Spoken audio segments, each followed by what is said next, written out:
Hello दोस्तों, Muthoot finance के बारे में बात करेंगे। 7 महीनों में 40% शेयर प्राइस नीचे हो चुका है। अभी 1,000 रुपए के आसपास है। नवंबर 15 के आसपास 1,700 के ऊपर था शेयर प्राइस और अभी 52 वीक लो में है।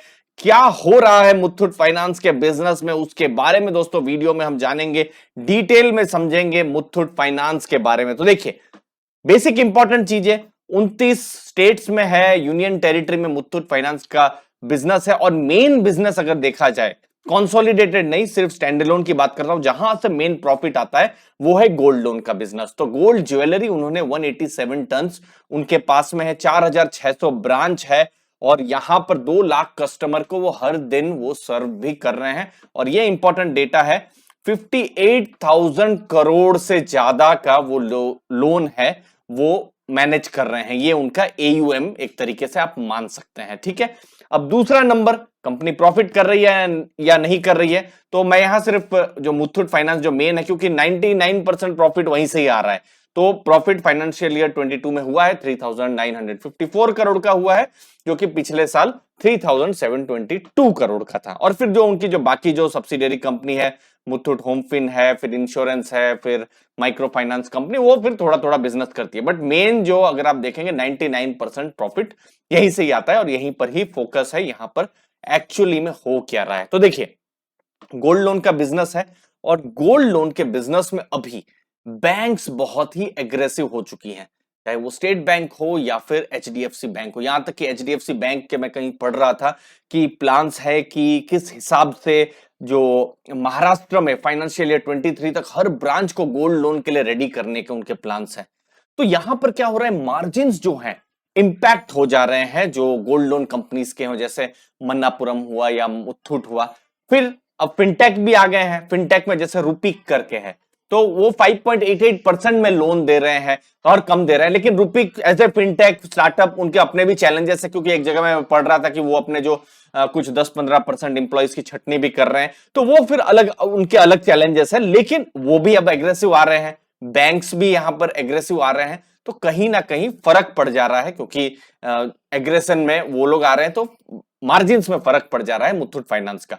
दूसरी चीज, अब बहुत रिसेंट में देखेंगे, अप्रैल मई महीना शादी की सीजन थी और बिल्कुल आपको भी पता ही होगा, आपके भी आसपास आपने देखा होगा, आपकी फैमिली मेंबर फ्रेंड्स वहीं पर। तो इस समय में हुआ क्या है, ज्यादा से ज्यादा लोग क्या करते हैं, अपने जो भी गोल्ड होते हैं उनको रिडीम कर लेते हैं, मतलब निकाल लेते हैं, तो लोन का जो पैसा है वो भर देते हैं। तो इस टाइम में जो मांग होती है, डिमांड होती है, वो कम रहती है। तो ये एक चीज है, बहुत रिसेंट में अप्रैल मई की बात कर रहा हूं। और एक और चीज है यहां पर कि कोई भी नई ब्रांच का अप्रूवल नहीं हुआ है मुथूट फाइनेंस का पिछले 2 सालों से। और ये क्यों है, थोड़ा सा पता नहीं, बहुत ही ये एक शॉकिंग चीज है कि क्यों नई ब्रांचेस उनकी ओपन नहीं हो रही है, ज्यादा ब्रांचेस ओपन, नए अप्रूवल्स नहीं आ रहे हैं। और टोटल उन्होंने एनालिसिस किया, मोतीलाल ओसवाल के वहां से मैंने ये एनालिसिस मैंने देखी है, तो उन्होंने 1,220 रुपए का टारगेट उन्होंने फेयर प्राइस रखी है मुथूट फाइनेंस की। तो उनका ये भी कहने का है कि अभी जो एयूएम है, जैसे अभी 58,000 करोड़ के आसपास हमने देखा था, थोड़ा बहुत इंक्रीज होगा, 62,900 करोड़, फिर थोड़ा सा इंक्रीज होगा। तो एयूएम जो है वो धीरे धीरे ग्रोथ होता रहेगा, लेकिन जो मार्जिन्स हैं वो कम होते रहेंगे। और ये चीज आपको स्टॉक प्राइस में भी देखने को मिल रही है। देखिए, फाइनेंशियल ईयर 20 में गोल्ड लोन चूंकि ऐसा बिजनेस है, बहुत हद तक सेफ बिजनेस, मार्जिन भी बहुत स्ट्रांग रहते हैं, 15% का मार्जिन था।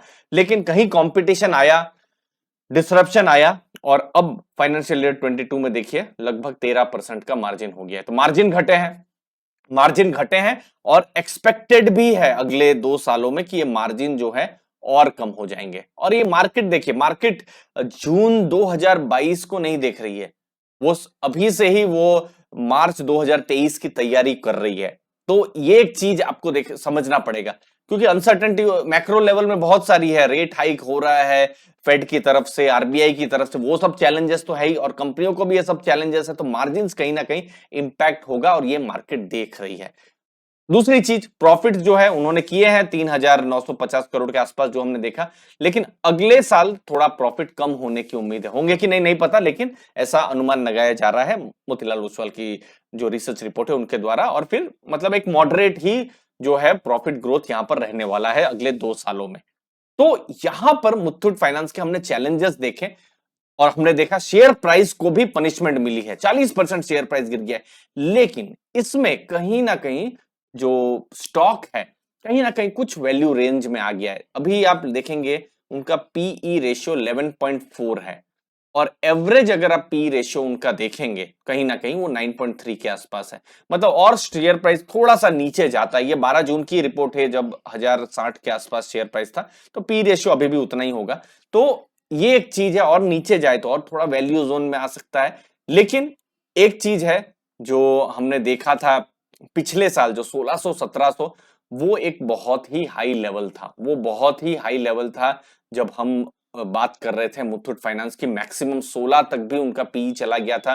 प्राइस टू बुक भी तब बहुत ज्यादा हो गई थी। लेकिन अब कहीं ना कहीं वैल्यू इमर्ज हो रही है। तो अब इन्वेस्टर के लिए दो चीजें हैं कि यहां पर एक तरीके से अगर इन्वेस्टेड है वो, तो लॉन्ग टर्म के लिए कम से कम 3-5 साल के लिए देखें, और जब साइकिल ठीक होगी तो उसका वेट करें।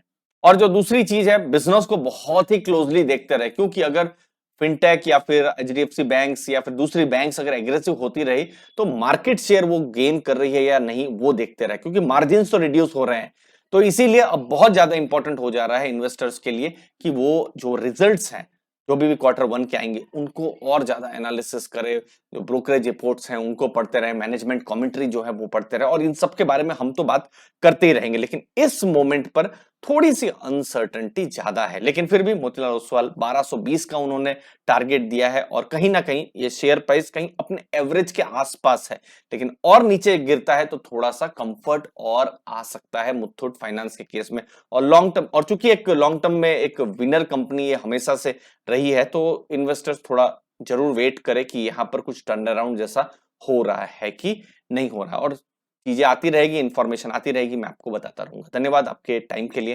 Thank you very much. Channel को दोस्तों जरूर सब्सक्राइब करके रखिए, आपके अपने चैनल अर्ली फाइनेंशियल आजादी को। थैंक यू वेरी मच दोस्तों, धन्यवाद।